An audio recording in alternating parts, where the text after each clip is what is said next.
இல்லங்க, நான் தப்பு பண்ணிட்டேன். அந்த தப்பு கூட சூழ்நிலைனாலையும் சந்தர்ப்பத்தினாலையும் உணர்ச்சி வசப்பட்டதுனாலையும் தாங்க நடந்தது. எதையும் நான் வேணும்னு செய்யலங்க. இந்த சென்னைக்கு நான், அம்மா, தங்கச்சிங்க எந்த பிடிமானமும் இல்லாம தான் வந்தோம். அப்ப பாசமா அன்பா எங்களுக்கு பலமா இருந்ததே எங்க மாமா தான். அவரு என்கிட்ட வந்து என் மக வாழ்க்கையை காப்பாத்தி கொடுமா, என் மக வாழ்க்கை போயிடுமான்னு சொல்லும் போது என்னால அதை கேட்டுக்கிட்டு சுயநலமா இருக்க முடியலங்க.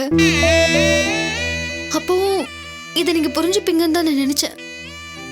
ராகினி விஷயமா என்னால எந்த முடிவும் எடுக்க முடியல. ஒரு பக்கம் தாரணி அப்படி இருக்கும்போது, அதுவும் கர்ப்பமா இருக்கும்போது என்னால ராகினியோட ஃபங்க்ஷனுக்கு எப்படிங்க வர முடியும்?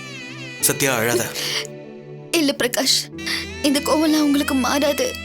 என்ன நீங்க விலைக்கு வச்சிருவீங்களோன்னு பயந்துட்டேங்க. இந்த ஊர் உலகம் அந்த கடவுளை வந்து முன்னாடி நின்னா கூட நான் எதிர்த்து நின்னுடுவேன். ஆனா நீங்க என்ன ஒரு தடவை முறைச்சு பார்த்தாலும் என் உயிரை நடுங்குதுங்க. என்ன சத்யா இப்படி பேசுற? என் கோவம் சந்தோஷம் எல்லாமே நீதானே. என்ன முழுமையா உன்கிட்ட தானே வெளிப்படுத்த முடியும். ஆமா சத்யா, நீ என்னோட உலகம். அதுவும் என்னோட பழைய மோசமான உலகத்துல இருந்து என்னை கைப்பிடிச்ச, இன்னைக்கு சமூகத்துல 4 பேர் பாக்குற மாதிரி கூட்டிட்டு வந்த தேவதை. உன்னை நான் எப்படி வெறுத்து ஒதுக்க முடியும்? உன்னை எதுக்காகவும் எந்த விஷயத்துக்காகவும் விட்டு கொடுக்க மாட்டேன். ஏன், நான் உன் மேல அவ்வளவு பொசிட்டிவா இருக்கேன்னு கூட வச்சுக்கலாம். என் சத்யா எனக்காக சிந்திக்கணும், எனக்காக சிரிக்கணும்னு நினைக்கிறேன். ஏன், நீ அழுதா கூட எனக்காக இருக்கணும்னு நினைக்கிறவனா? சத்யா, நீ என் உலகம்.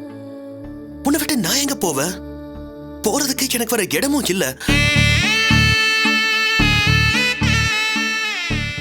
உன்னை வெறுக்கணுங்கிறது என்ன நானே வெறுத்து ஒதுக்கிறதுக்கு சமம். போதும், நீ அழுதது தவிச்சது எல்லாம் போதும். இனி உனக்கு வருத்தம் வர மாதிரி நான் எப்பவுமே நடந்துக்க மாட்டேன்.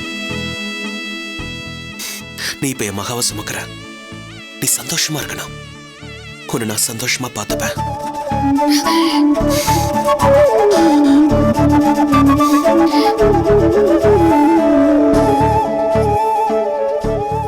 சரி, சாப்பிடலாமா? இல்லங்க, நீங்க சொன்ன வார்த்தைகளே என் வயித்தையும் மனசையும் நறுப்பிடுச்சு. எனக்கு எதுவுமே வேண்டாம். நீங்க என் பக்கத்திலே இருங்க, எனக்கு அது போதும். நம்ம பிரியத்துல மகாவுக்கும் பங்கு இருக்கு. அவளை பட்டினி போட முடியுமா? நானும் சாப்பிடல.